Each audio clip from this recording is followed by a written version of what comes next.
Well, folks, here we are again. Another week's flown by, and we've got our third female guest. Oh my God. The last two have been just amazing. We've got a very, very special guest this time. A wonderful woman from, of all places, Germany. We've had Klaus on and Lothar on. Now we've got our third German. How cool is that? Her name is Sabine Schwartz. I mean, Jack Black and Sabine Schwartz. How cool is that? But the thing, of course, is that she's on here for a reason. And the reason is that she's a health coach and keto coach. She's got an amazing story to share, lots of really interesting stuff we can cover. I'm really, really looking forward to it. I guess you guys are too. So without any further ado, let's have Sabine on, and she can begin to tell us her backstory and how she's got into all this work, which is fascinating. So hi, Sabine. Thanks for joining us. We really appreciate it. Hello, I'm so happy to be here. Yes, thank you for the awesome opportunity to speaking here. And I'm just happy to be here. And I'm happy to share something about myself and about my keto journey as well. Fantastic. And as you said already, I'm a health coach and a keto coach. But I wasn't always, of course. So I was really in a time of struggling, because I got quite quickly 3 sons, and all are like 1 to 2 years apart from each other. And now they are all now grown up, and my oldest one is 10. So I have 3 sons all under age 10, which is really quite a handful right now. And I'm homeschooling right now because we moved here from Germany over to the United Arab Emirates. Wow. And here right now, the corona cases are quite high.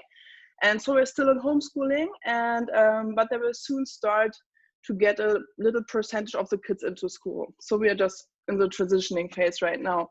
Yeah. And what I wanted to tell you is that after I gave birth to my 3rd son, Yunus, I was really overweight.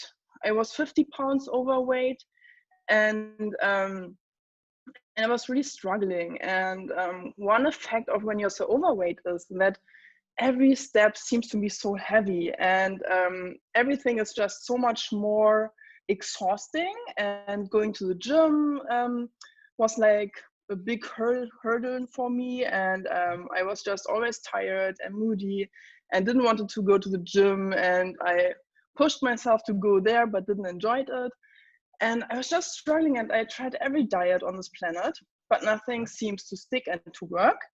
And for us women, it's sometimes because of our hormonal balancing thing, and because we gave birth to kids. So sometimes our body just wants to hold on to this weight. And it's really sometimes hard to lose this weight, especially if you gave birth to a kid and your hormones just got out of whack. So it's sometimes really, really hard to get rid of the weight. My husband, for example, he can lose weight so quickly, and for me it was always just a constant struggle. And but I wasn't always overweight. I was always more a slimmer person. But then after I gave birth to my kids, I was really overweight and struggling. And then I started researching really a lot. And because I was a health coach already, and I thought, okay, I'm a health coach. How can it be that I can't lose this weight? So it was really, just crazy, because I just was always tired and stressed from my kids. And stress is a huge factor as well, why you can't lose weight. Yeah. And and then I did so much research and trial and error. And then I come across Dave Asprey's book, The Bulletproof Diet, which was really mind-opening. I really love this book, and I still love this book. It's really amazing.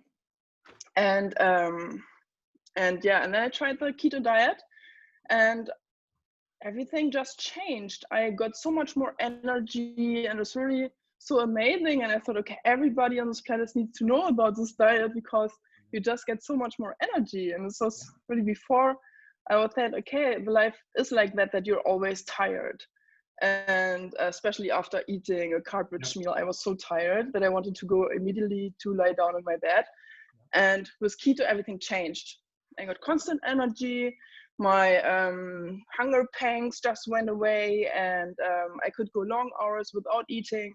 My weight was falling off. I lost 50 pounds in 8 months. And yeah, it was just amazing. And everybody asked me how I did this. And so I started sharing a bit about my story a bit more. I started to build in my own Facebook community, a Facebook group of especially for moms, which is called Healthy Keto Moms Collective. And especially in the last time, it just grew quite quickly now. And yeah, and I started coaching as well. I became a keto coach in addition to my health coaching, and concentrated on weight loss. And so I'm now helping busy moms lose weight with a keto diet, and this is what I'm doing right now. And I do this with group coaching and one-on-one coaching and online courses as well. Yeah. Fantastic. You know, you just remind me of this thing about having the energy.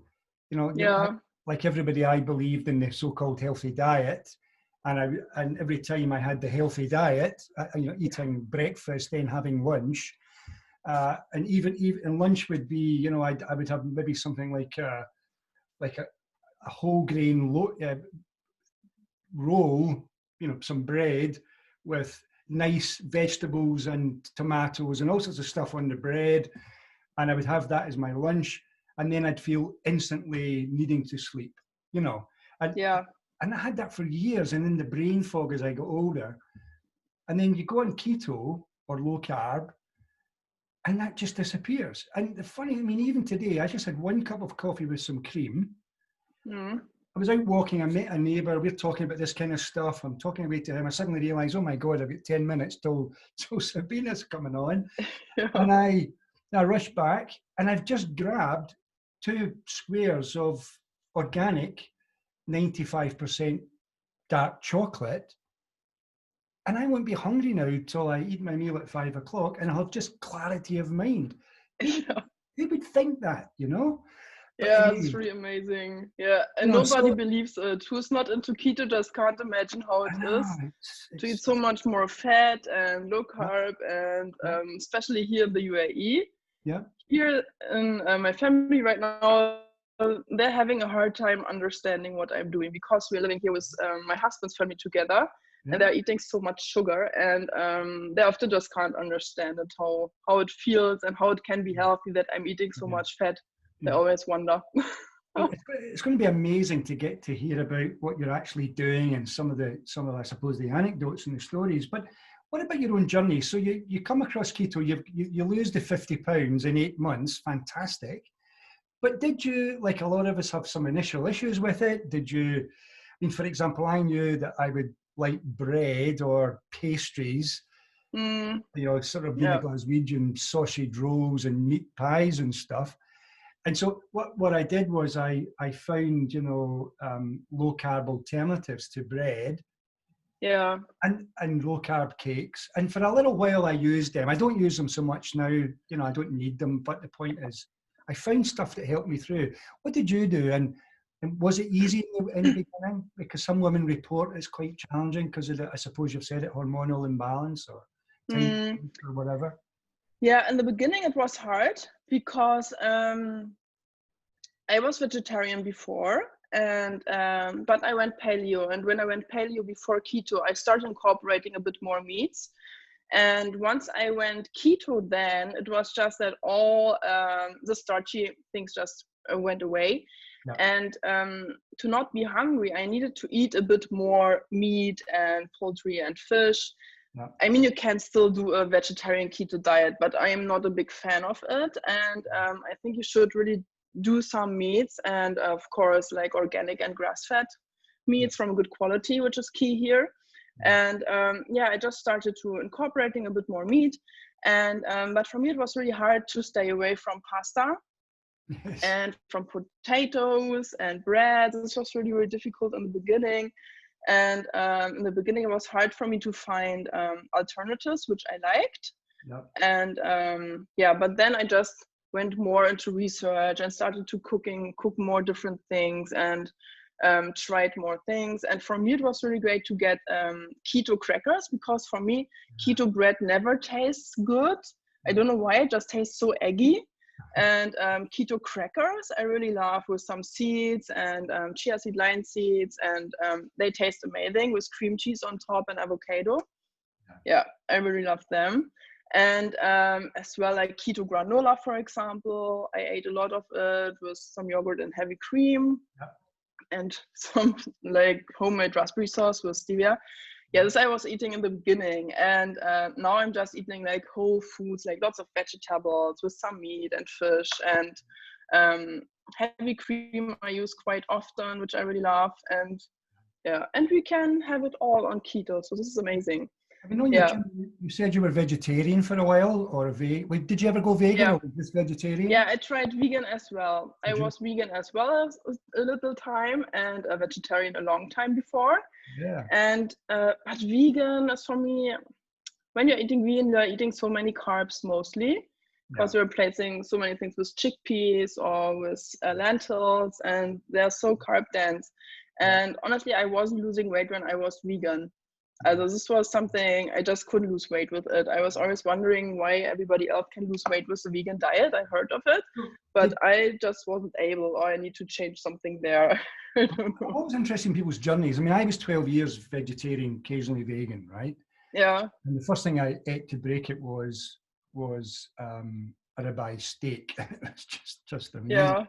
But I mean, did you get into the veganism, or sorry, the vegetarianism, occasional vegan? Did you do that because of your concern for animals, or was it because you thought it was healthy, or what got you into it in the first place? No, it was mostly, I started veganism a bit because I got so much into research, because my mother developed breast cancer when I was pregnant with my first son. Right. And this was really hard for me. And she had a really hard form of breast cancer, but she survived it, and now she's totally fine, which is really great.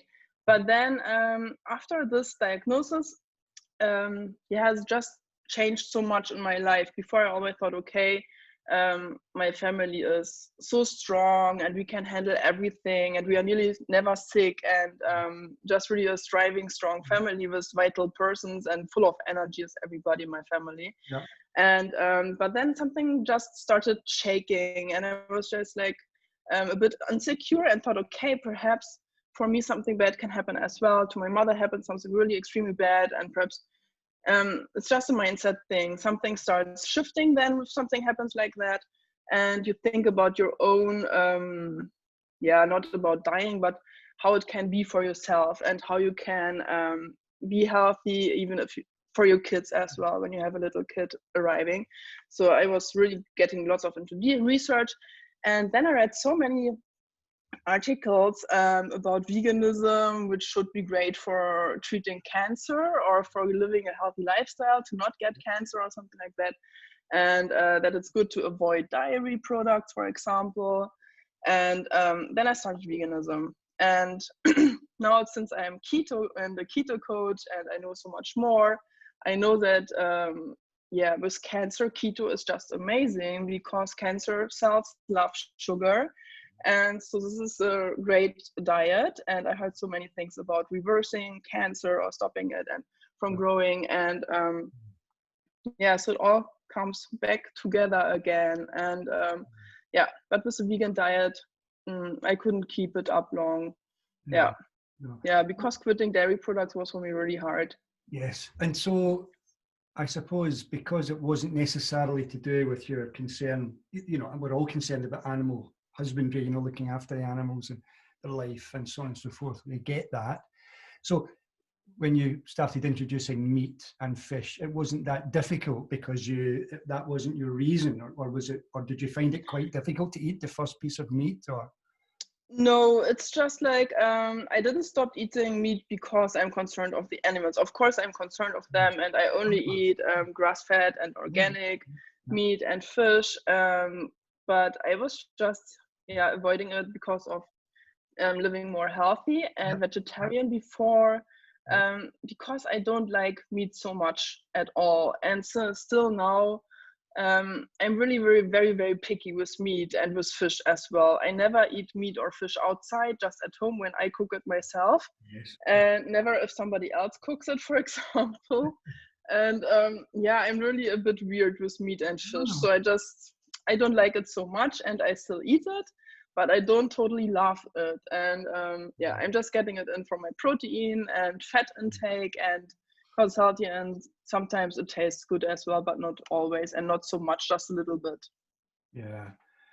Yeah, I remember listening to a podcast recently where the guy who was being interviewed was a cardiologist, and he asked him if he takes any supplements. He said, "Yeah, there's only one supplement I take." He said, "I take a ribeye steak." Yeah. But then he said, "Because Yeah. it's got everything in it. You don't need any supplement." Yeah. But anyway, so that's good. So tell me about you. So you find keto, you've already found paleo, and you're getting a result. So and you're already a coach for health. Did you go off and study about keto to become a keto coach, or did you develop your own practice? How did that come about? At first, I did the health coaching thing. I made it in a big course, which is on from the Institute of Integrative Nutrition in New York. Yeah. And there they cover keto a bit as well. And then I become a keto coach just for my own practice and researching. And I didn't make a specific certificate for getting a keto coach. Yeah. It's just from a health coaching, a specification. And yeah, it's just from my own research and how I'm living and how I'm helping my clients and which results they get. And yeah, it's just like now I study it now since such a long time, so that I know so much about keto and how to help women. And yeah, so I'm doing this. Fantastic. So let's move on then. So did you develop your keto coaching thing and your health coaching while you were still in Germany, or is this since you've gone to the United Arab Emirates? No, I started it already in Germany, but in Germany only as a little side hustle, because I run my own company there as well, or I have been running before a holiday apartment company. All right. And so it's my thing. I was just like an agent for renting holiday apartments, and I have my own things as well. And this was quite a lot of work.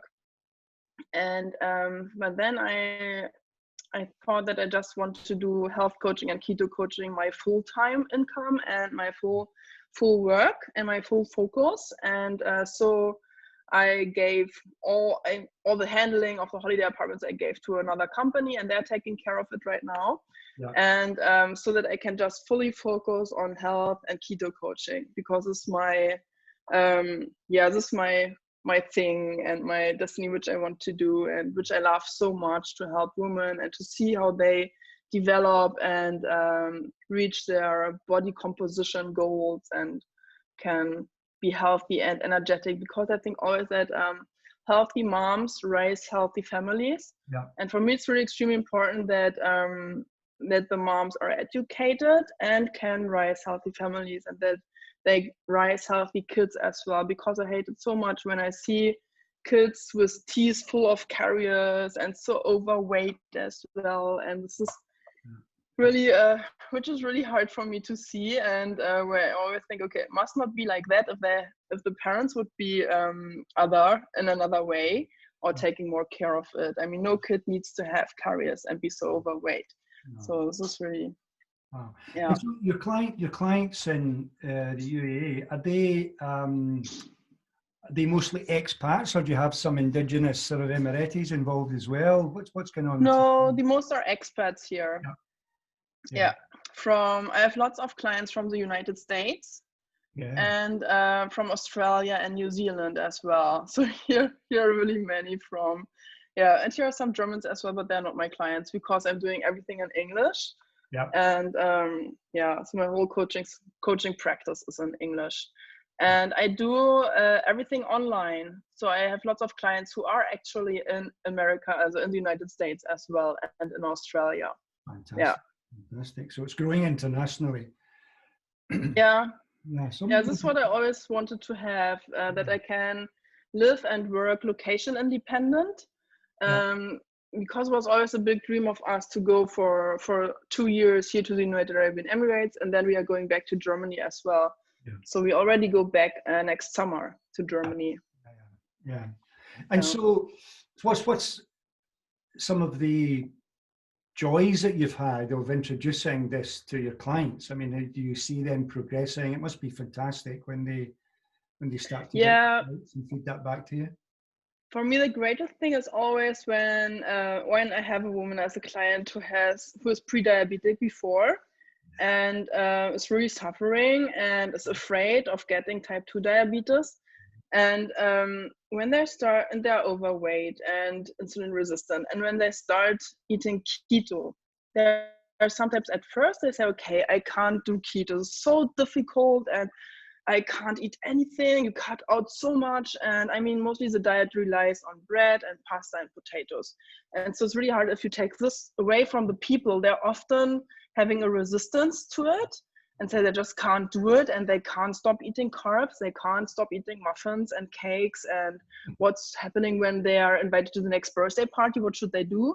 What will all the other people tell them? Like, come eat the cake, it's not a problem at all, come eat it. And like this, because the outside always wants to force us to be like the other ones, and always want that when they're eating cake, they want that we eat the cake as well. And so sometimes it's difficult. And when I tell them, okay, you must believe that you can do it, and I'm working really, really strong on the mindset and on the belief system and on limiting beliefs as well, because so many women just have so strongly limiting beliefs, and they always say, I can't do it, I am not strong enough, I haven't enough willpower, I'm so stressed with my kids and with work and everything, and all the things which are on their shoulders, like the household, the cooking, the kids, the husband as well sometimes, then their work. And then I say, okay, I just haven't got the time to cook, I can't cook, I'm so exhausted when I come home, I can't cook. And I have lots of clients who are like that. And that's in the beginning. And then I start working with them and tell them, okay, you need to think that you can handle it and that you will make it. And you have to believe in yourself. Belief is the first thing you need to change and you need to work on, and a positive mindset as well. And that you, this is like a strong foundation you need to have when you want to lose like 100 pounds. Yeah. Some of them are really extremely overweight. They need to lose like 150 pounds, for example. And this is a really long way to go. Yeah. And as well, I'm always talking to you need a strong why you're doing it, which is really extremely important as well, which will keep you going even if there are coming roadblocks in your way. Because keto, honestly, is not easy to start. It's not always easy to maintain. Yeah. And this is not only because of yourself. It's often, of course, because of our environment around us. And you need to have a strong why. And you're not just doing it for somebody else. You need to do it for yourself. And and this is always so wonderful to see when I see that the woman starts changing, and I'm working really intensively with them together. I have a big coaching program, which is for 2 months, in which they lose between 10 to 30 pounds of weight in 8 weeks. And this is a really strong program. I'm doing one-on-one coaching each week for an hour, and they're getting unlimited support as well. Yeah. And so I really hold their hands and guide them through and help them when they struggle, when they say, okay, I'm invited to this birthday party, I want to eat a cake there, and what can I do? And I'm just showing them alternatives and show them what to do, and that they should bring their own keto cake and bake something nice and bring them with, so that everybody else can try it as well. And when they start doing this and just following along with my instructions as well, and I'm giving them a meal plan as well, because for so many of them it's difficult to start keto and cook keto meals, because they just don't know what to do, what to eat, which ingredients to use, how to cook it, and how to make quick and easy keto meals, which even their family would eat. Yes. And I mean, if you are doing a tray full of chicken and some nice vegetables, the whole family will eat it. When I'm doing it, my whole family loves it and they eat it. Yes. And as well, I think that we as a woman, we need to be role models for the family and for the kids, because when I started eating keto, my family at first said they don't want to follow it along with me. And then I was just cooking my keto meals, and I make for them a little side dish like pasta or potatoes and they eat my things as well, but had something on the side. Yeah. And then they're just starting eating more my stuff. And they started liking it. And they, even my picky eater son, my middle son, he never ate salad before. And since I started keto, I was eating so many salads. And he started eating salads now as well. And sometimes he just asks me if I can make a salad for him. Yeah. So he's 9 years old. I mean, which 9-year-old boy asked for a salad? No. Or my 10-year-old this morning, he wanted that I make a salad for him for breakfast. Wow. And so this is, this is just amazing. This is absolutely fantastic. Yeah. So it's interesting you talk about why. I mean, people watching this who follow me know that why has been a huge part of my work for 30 years rather than how. So what typically are the whys that you hear from your clients, you know, when you get that part of a conversation going, and, you know, why should you stick with this? Why should you have that objective? Well, do you have a wide varied sort of range of whys, or is there a lot of commonality with the women? Mostly it's because many of them wants to get off medication. Yeah. And they want to be healthy because many of them are really sick.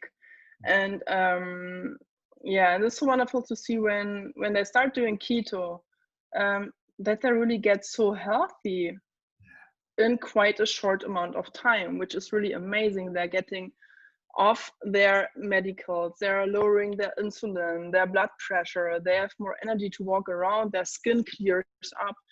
And there's so many things which are going hand in hand. Their visceral fat goes down, which is really extremely important. And so many of them sleep better, and they were before on sleeping pills to just be able to sleep. And another why as well is because they just want to feel confident. This is for many women really a big thing, that they want to feel confident and love what they see in the mirror, and they want to improve their relationship as well. Yeah. Because oftentimes when they are so overweight, they just feel so insecure that it affects their relationships as well. And so they're just, this is mostly the why. And because they want to run around with their kids again and be active and have energy. And so many women just always sit all the time when they're looking for their kids. They just sit or lie in bed or something like that, and the kids are playing around. And when they start doing keto, the weight falls off, the fat falls off, and the energy levels improve. And like you said as well, and the mental clarity just gets so much better. And some of them were able to start their own business as well, because they felt so empowered and so much more confident to tackle some things. Yeah.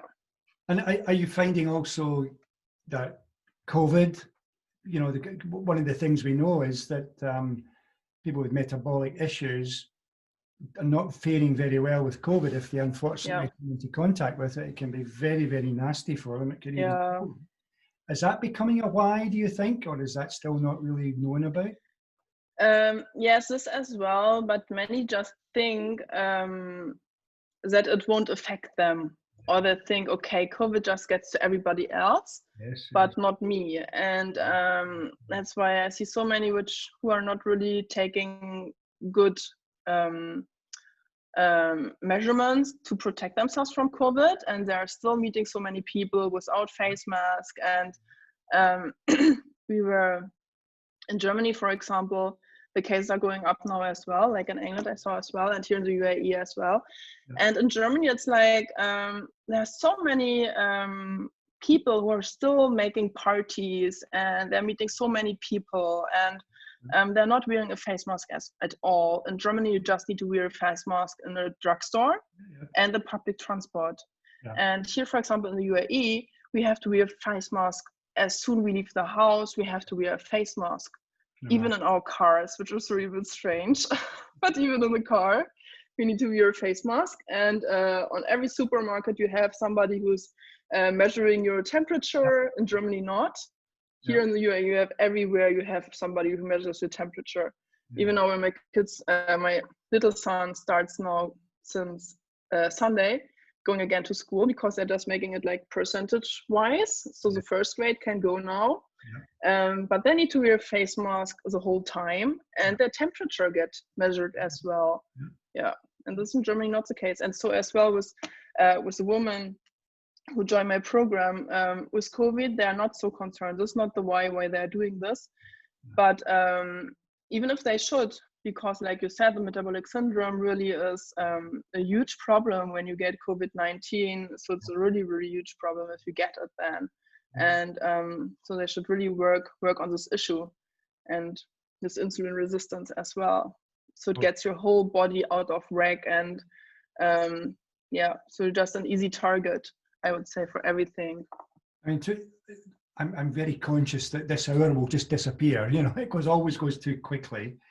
And I reckon, on behalf of the women who follow this, given what we know about you, is tell us a wee bit more about what you do with hormonal balance, and then maybe we can hear about the stuff you do with gut balance as well. That'd be really interesting. So what are you typically finding with hormonal balance with the women you work? With hormonal balance,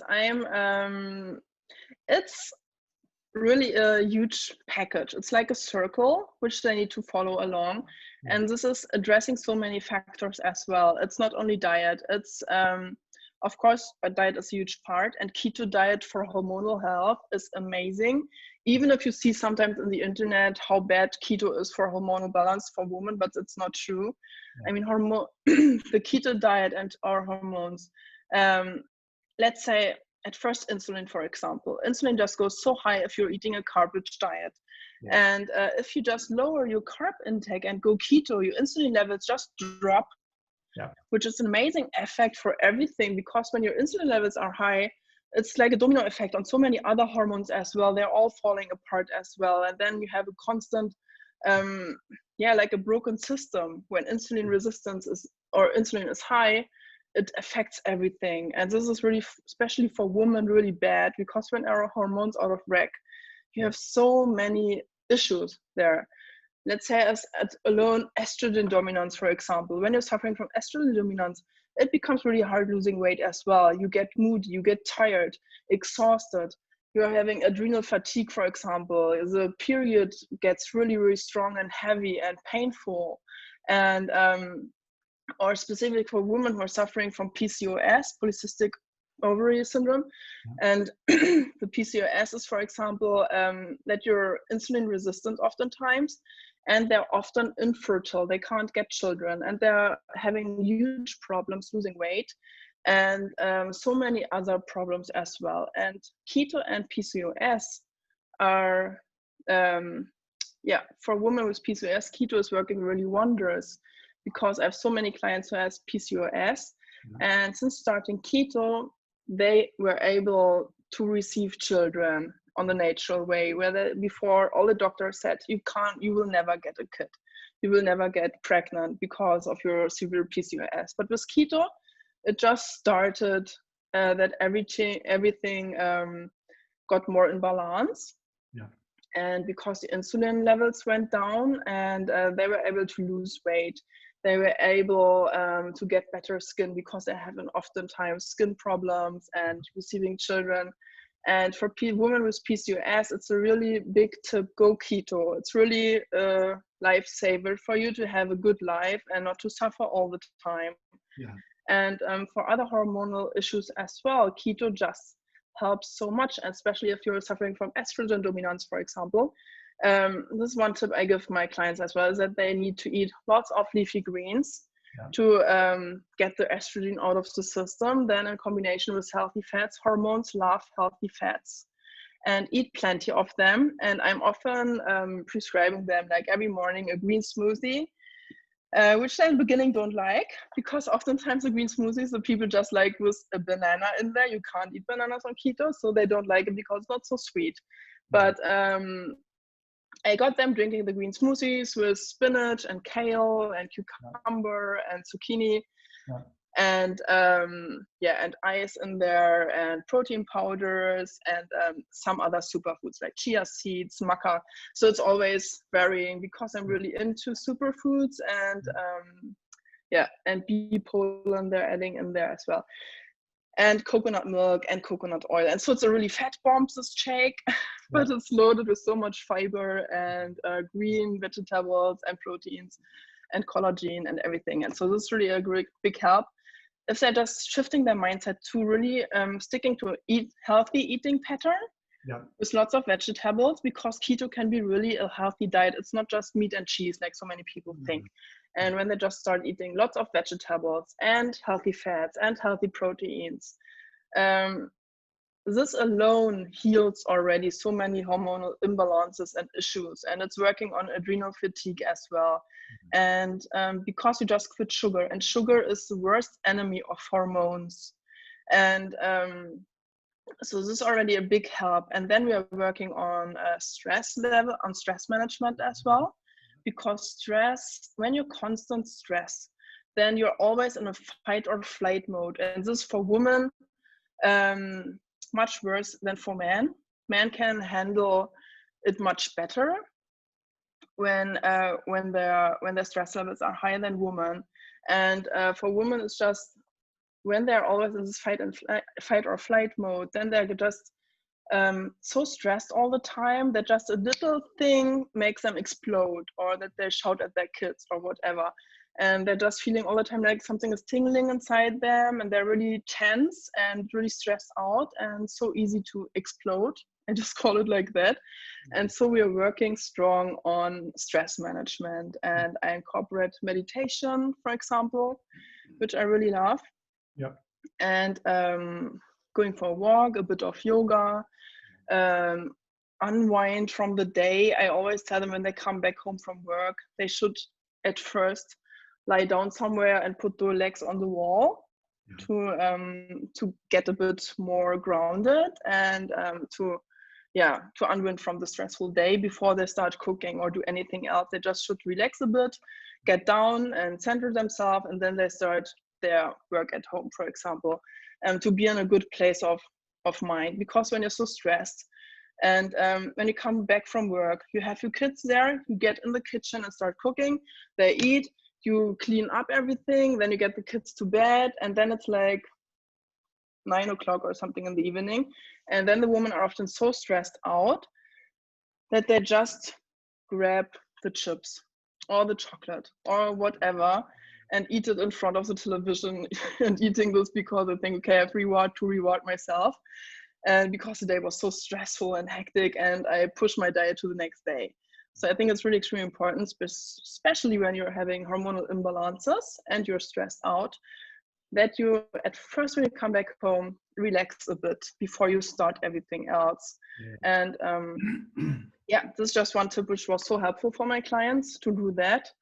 And then as well for hormonal imbalances, it's I have a program there which addresses everything, like the healthy eating, the healthy smoothies, the mindset, gratuity, for example, that we are doing, keeping a gratuity journal to work in there, positive affirmations, and a bit of manifestation techniques as well. So this is really a huge program which addresses so many things, because hormonal imbalance is such a huge topic where you have to handle so many different things, and this is really successful and helps a lot for the woman. Well, one of the questions that you've triggered is, you get women who go into your program, they now conceive a child or a baby, or they're pregnant. Do you find that they still have the confidence to stick with keto through the pregnancy and then into the early years, if they're feeding the baby themselves naturally and so on? Are you finding they're still sticking with it, or are they listening to the media or somebody else saying you really gotta eat? It's really like a 70-30%. I would say 70% just stick to it because they saw how amazing they felt doing keto, and that they were able to receive and get pregnant. And then they still keep it up when they are pregnant and when they're breastfeeding as well. But when they're breastfeeding, they need to incorporate a bit more carbs to still do it in a healthy way. But they're still sticking to it, and they see how great they feel when they are doing this, and how great it is for their hormones as well. But some of them just start to questioning it and listen to the media, which is always all the doctors. And I saw oftentimes that the doctors just are not so educated with keto, and they're always proclaiming the traditional thing that you have to have a base of carbs and pasta and whole grains and wheat and a little bit of fats, and this, the typical thing, which is completely off, I think, and should be changed and worked on. But so many doctors just get like half an hour or 1 hour nutrition education in the whole university time, and so they're just often not so educated with keto. And so they just tell my clients to start eating carbs again, and they're eating carbs again, and soon they're just not feeling so awesome anymore. So I always. So moving on, tell us about gut health, because I know you're interested in that, and that's something that is increasingly fascinating, isn't it? The whole thing about looking at gut. Tell us a wee bit what you're finding there, what you're doing with people. That'd be amazing. Yeah, gut health is it's really an awesome topic, and I think everybody should really take care deeply on their gut. But it's not so popular, and so many people just don't know how to take care of their gut and why at all, unless they're experiencing some problems like IBS or morbus Crohn or something like that. Then they're taking care of their gut. But even then, doctors don't tell them to eat keto, for example, oftentimes, even if they're having IBS and morbus Crohn. And but keto can help there with these issues immensely as well. So it's really, because keto is so anti-inflammatory, it's an anti-inflammatory diet, it really helps extremely there. And but get back to the topic. With the gut health, for example, gut health is specifically now with COVID-19 so extremely important, because 80% of your immune system are in the gut. And and as well, there's a brain-gut connection as well. If you're having a healthy gut, you're having a healthier brain as well, and you can think so much better, because everything from the gut gets directly sent to the brain. And if you're having an imbalance in your gut, if you're eating too many carbs, too much sugar, too much junk food, then you're just feeding the bad bacteria in your gut. And then we have more bad gut bacteria than good ones, and this leads to a dysbiosis, to an imbalanced gut microbiome. And this is something we really don't want to have, because when this happens, then you get leaky gut, for example, where you can't absorb the nutrients so well and it's leaking out, and the whole system gets inflamed because your gut is leaky, which is a huge problem, and so many people have it without knowing. And so it's really, really huge. And if your gut is imbalanced, you really start suffering, and you get so easily sick, and you catch every flu out there. And if you start working more on your gut health, it's really something amazing happens then as well. It's not only that you start losing weight when you're working on your gut, you're getting stronger, healthier, your hair looks better, your skin, your nails, you feel so much more energized, and your immune system gets stronger and stronger. And how can you work on your gut is a interesting question as well. And this is just when you start eating more leafy greens, for example, and healthy fats and good proteins, then you mix it up with collagen, for example, which is great for your gut lining as well. And gelatin is really amazing for your gut lining as well, and can help a lot there. Then probiotics are a great thing as well. If you're taking a really good probiotic supplement with lots of different gut bacteria cultures in there. And there even said that there are some bacteria who are supporting weight loss. And when they tested the gut from overweight people and slim people, they just saw the difference between their gut microbiome. And so slim people really have gut bacteria which are specific for getting slimmer or losing more weight than overweight people. And so you can start using this technique as well, that you just incorporate more good gut bacteria in your meal plan, for example. And this just by eating the right foods and by supplementing as well. And by eating the right foods, it's not only the leafy greens and healthy fats and proteins and lots of vegetables, but as well fermented foods like sauerkraut, for example, or kimchi, kefir, yogurt a little bit as well, kombucha, for example. You can make your own kombucha as well, which I'm always doing. Yeah. I'm doing like once a week, I'm doing my own kombucha, and which you can drink as well when you're keto. And apple cider vinegar is great. It's a fermented food, and you should really drink every day apple cider vinegar, which is great for your gut health as well. And and when you're having the healthy guts already, the healthy bacteria inside your gut, you need to give them the right food, like the prebiotics, which are the food which are the gut bacteria eating, and which should be as well, like I said before, lots of green vegetables, healthy fats and proteins. And so it's really not so difficult to take care of our gut. Yeah. But so many people don't eat any more fermented foods.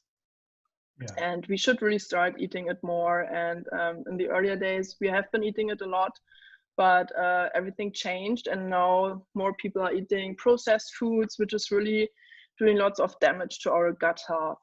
And yeah. And when you say more vegetables, presumably not high carb vegetables, not the starchy vegetables, but typically what kind of vegetables do you find yourself eating? Great are cruciferous vegetables for gut health and for hormonal health as well, like broccoli, Brussels sprouts, cauliflower, and then great is kale is amazing, spinach.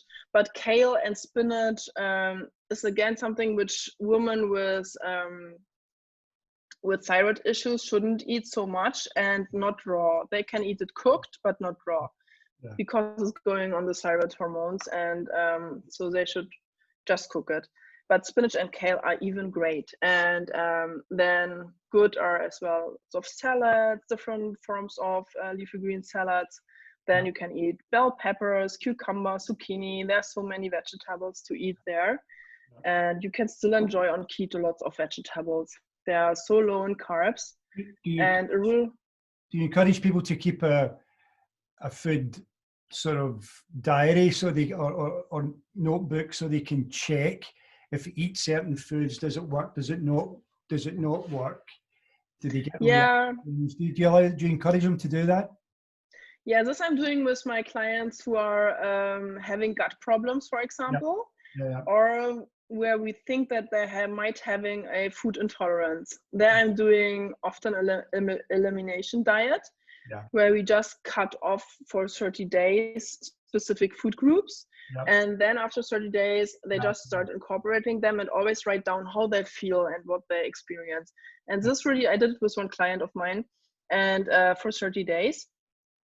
And I always told her before that I think that she can't handle gluten and bread and dairy as well. And she never strongly believed me. And then I said, okay, try it for 30 days and we'll see after how you feel. And she did it strictly. And we cut out all gluten and all dairy products, all legumes and eggs as well, and nuts as well. And then after 30 days, she started incorporating again gluten and ate some bread. And then she tested how she feels. And she felt really horrible after eating bread. And this is really so that we saw, okay, you see, you can't tolerate bread. And with dairy, it was the same. So she had a really strong reaction to milk. And now she cut it off. Heavy cream she can handle much better than milk, and for many clients of mine as well. And this is something really, really amazing to do. And this I'm doing very, very often.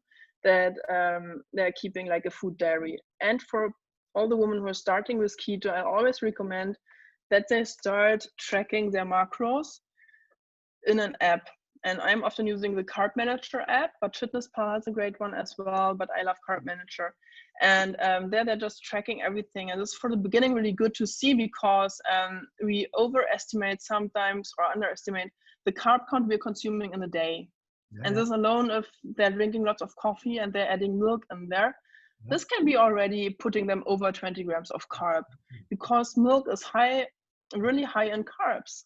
Yeah. I mean, one glass of milk has already 7 grams of carbs, and this is quite a lot. And often they're surprised to see that it's like that. And yeah, and so they just start adding coconut oil instead of milk in the coffee, or heavy cream or coconut milk, which is already great. Yeah. And tracking the macros is key in the beginning. Absolutely. I find a zero carb coconut milk. So yeah. I have that with double cream with a coffee in the morning. So I've got a kind of latte thing happening, but there's very few carbs. But I'm getting all the fat I need off of the cream, and that can get me to about 2 o'clock in the afternoon sometimes. This is really amazing. Do you encourage intermittent fasting? Do you find they're happy to do that? Yeah, intermittent fasting, I am always telling them as well to do.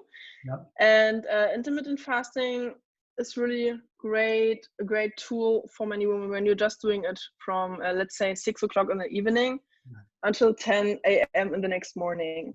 And some do as well a 24-hour fasts or 48-hour fasts. But for what I saw with my clients is that for some, it's just not good to do the fasting periods for such a long time, for 24 hours or 48 hours, because this can often lead to binge eating, for example, for them, because they feel that they deserve something so strongly after their fast that it's hard for them to keep up with the keto diet.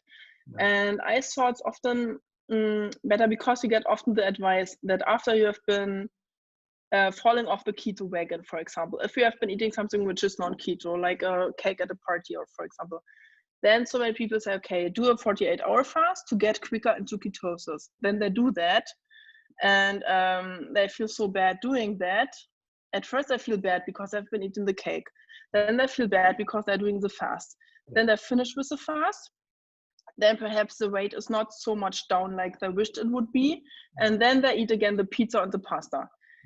And so it's like a toxic cycle for them sometimes. So I just saw that it's better when they have been fallen off and they have been eating something not keto related, that they just start doing normal keto again without fasting, and just with small fasting windows, which are quite normal, just like stop eating at 7 or 6 and eat again at 10 in the morning. So this is something you can really easily handle, I think. And or many of my clients can handle this easier, and who can't handle it in the beginning, then I say, okay, then stop eating at 10 p.m. in the evening and start again at 9 or something like that.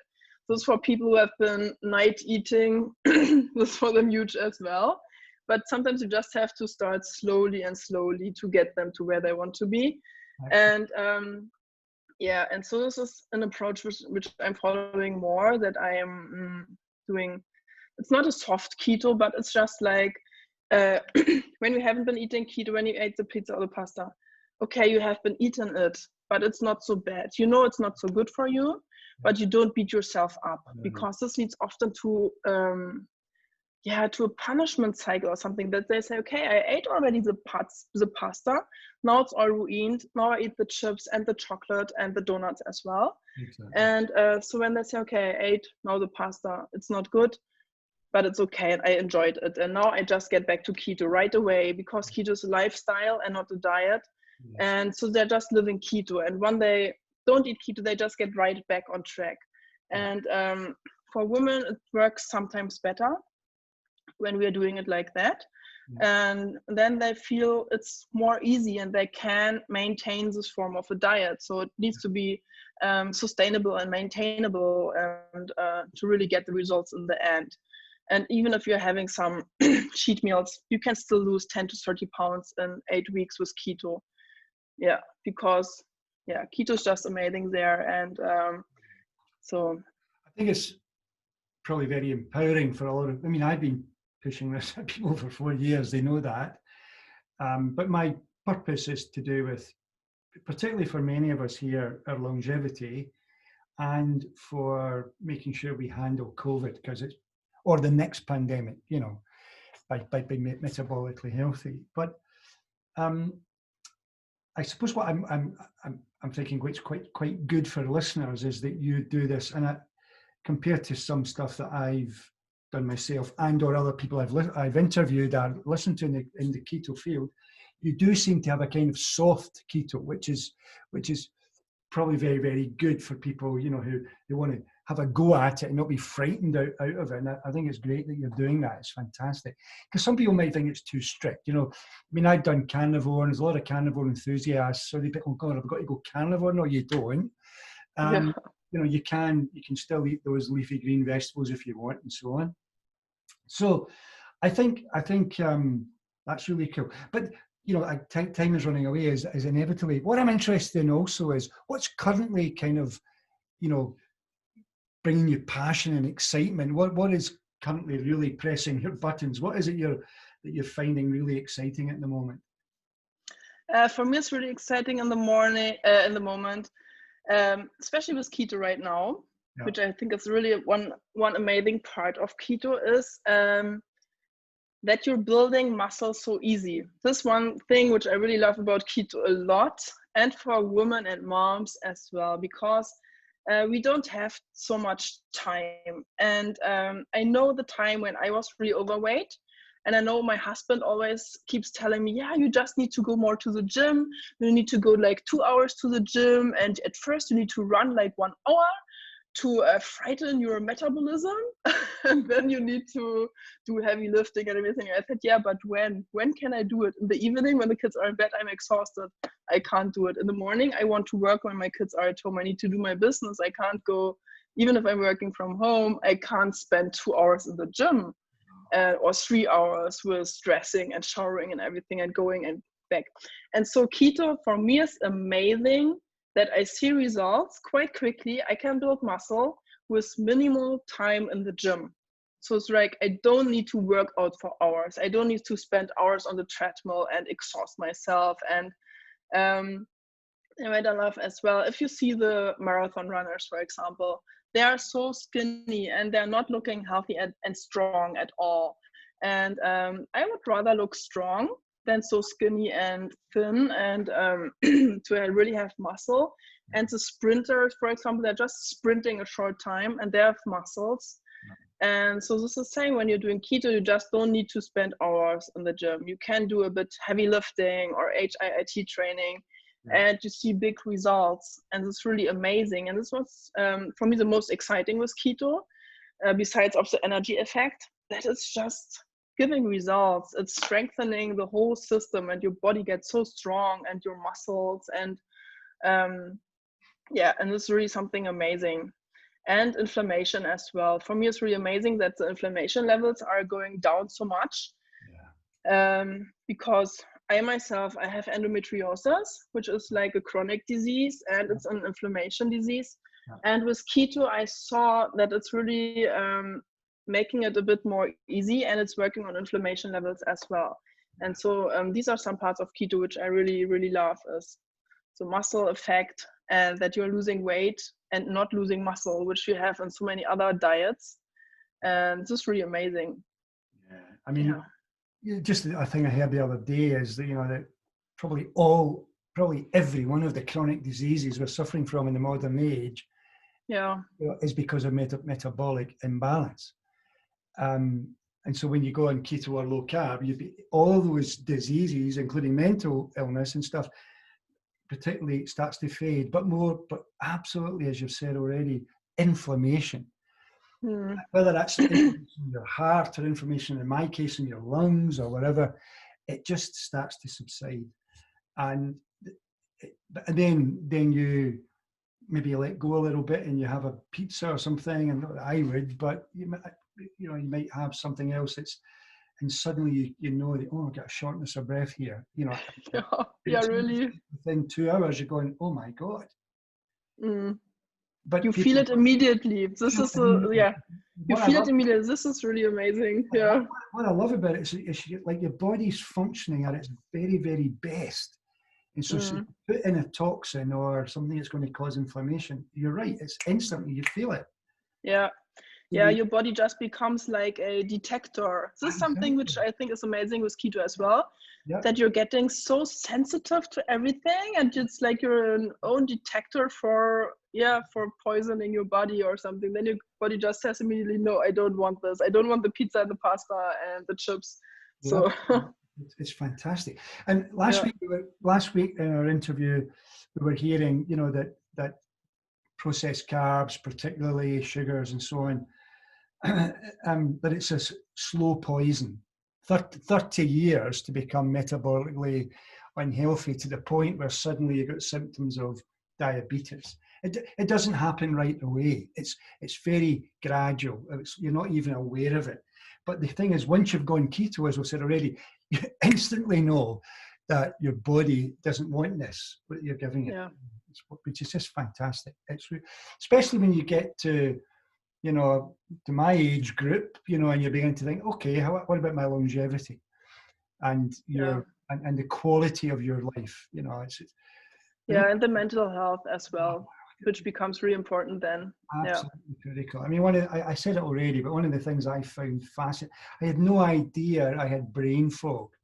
It just that I just couldn't motivate myself, and I'm all about motivation, but I was getting less motivation. I was kind of like putting things off. I was procrastinating. I was, I'll just read the paper, and suddenly I get on keto, and within days, a switch went on, and I'm suddenly bright, and it's unbelievable, And, and again, for the people who know me, I remember I was teaching a course in Glasgow, and all I had was a bar of 80%, or at that point 85% chocolate. I just had the bar of chocolate over the whole day. I'm on my feet from 9 in the morning to 5 in the afternoon, teaching all the time. No hunger, no mind wandering. Just because I was on fat. It's unbelievable. Yeah, it's really amazing to see the differences. And if you have been eating, for example, a pizza or pasta at lunch, you would have been so tired you couldn't do all your tasks, and you can't. I think always, especially as a business owner, it's really important to eat the best way, so that you can really keep up with all your things you need to keep up and do. Because running our own business is just so much work, and we need to be fully concentrated on always there and think about so many different things. And so keto is really a great help if you're running a business. So I think always, without keto, I couldn't do what I'm doing right now, because it's really a lot with for me as well, with my kids and living here, and and having my work as well, and homeschooling and everything. And everybody else who's not doing keto would be totally exhausted, I think. But on keto, you just feel so energized and mentally clear. And as well, especially when you think about getting older, I'm 40 years old now as well. And my parents are over 70, and I think as well all the time about their mental health, of course, because so many friends of my parents, they are having a bit already, like Alzheimer's or dementia or something like that. And I think always, I mean, Alzheimer's is like diabetes of the brain, and it should tell you something, that you should limit your carbs and your insulin levels to keep your brain healthy. But so many people just don't think that way. They're not believing it. And this is sometimes really difficult sometimes to see, that I see all the time people who are suffering from something, and I always think, okay, do keto. This would be helping you so much. And so many people around me tell me, oh my God, stop with always telling keto is a cure for everything. Yeah, but it basically is. So many things are just lifestyle related, and how we are eating and what we are consuming. I mean, it's just not normal to eat all the time rice, pasta, potato chips, and chocolate. And it's not normal. It should be normal eating meat and fish, eggs, and some vegetables, and not the other way around, that we are just eating all the processed foods, which are just really cheap flour, cheap vegetable oils, which are really like poison as well. And so many trans fats and additives. And Yeah. I mean, I bet lots of people watching this wish they had found keto at aged 40. You know, Yeah. I found it age 60, but I think the point is that you can start at any time and you can relatively quickly get results, and then you can start to be confident. But again, going back to clearly Alzheimer's or whatever doesn't happen overnight. You don't just suddenly put a pass and you've got Alzheimer's. But like what we heard last week, that might take 30 years. Yeah. And once it comes, then you've got major issues. And if you're still eating what you're always been eating, then it's going to progress, and it can progress quite dramatically, quite quickly. Yeah.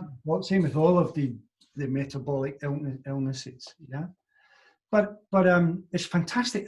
It's fantastic what you're doing, and I'm really, really excited for particularly the women watching it. So how did they get in touch with you if they want to sort of engage with you or send their daughters to you or whatever? How does that? Yeah. You can contact me on my website, which is thehealthyketomoms.com. And then as well on Facebook, I'm there as well, very active. It's Healthy Keto Moms as well. And you can join as well my Facebook group. It's called Healthy Keto Moms Collective. Everything is so easy to remember. Everything is Healthy Keto Moms. So it's really easy to find me if you type it in there. And you can join us there, or you can just go on my website and book a discovery call with me, which is for free, 20 minutes discovery call, where we can talk about how I can help you and which program would be a good fit for you and how you can lose 10 to 30 pounds in 8 weeks, for example, which is my signature program. So one-on-one coaching, which is really amazing. And and there you can just go ahead and get the discovery call there. Or you can, if you like to start doing keto, for example, and you just don't know how to cook it and which meals you want to use, I put together a 7-day keto meal plan, which is for free on my website as well. Fantastic. And on Instagram as well, on Healthy Keto Moms. I have it right there on my link in my bio is the meal plan as well and how to contact me. Yeah. And for my Facebook group, I'm doing in there every week. I'm doing there a live training on specific topics on weight loss, healthy living, healthy keto lifestyle, and how to break weight loss plateaus, for example, and everything is in there. And it's a great community of ambitious women who all want to live healthy and lose weight. Fantastic. Yeah. I'm pleased that you agreed to come on here. So because it will inspire. As I said already, I think what's wonderful about your approach is it's kind of soft. You've actually used that word, and I think that's important, especially for people beginning. Yeah, that's really extremely important. The one thing that I've picked up in the last few weeks, I've been able to finally get women to come on and yeah, it's amazing. Is that, I mean, women are different from men, and a lot of the keto research and the keto sort of stalwarts are men. And a lot of the stuff that in the research was based on men. And so so for a lot of guys, just jumping into keto could, let's just do it. And it's relatively easy, but clearly there's a big dynamic for women. And I think being able to offer what you're doing, a softer kind of approach, and the experiential thing, because you're a woman yourself and you've gone through your own journey with it, it's just so pleased for people. So thanks for coming on. And thank you for having me here. Yeah, it was amazing. It's a pleasure. Well, I hope you get lots of people joining you on Facebook and so on. That would be great. Yeah, thank you so much. Thank you. Thank you, Sabine. And maybe we'll have you on another time in the future. Yeah? Yeah, hopefully. Thank you. Thank you. Have a great day. Bye-bye. Bye-bye. Bye.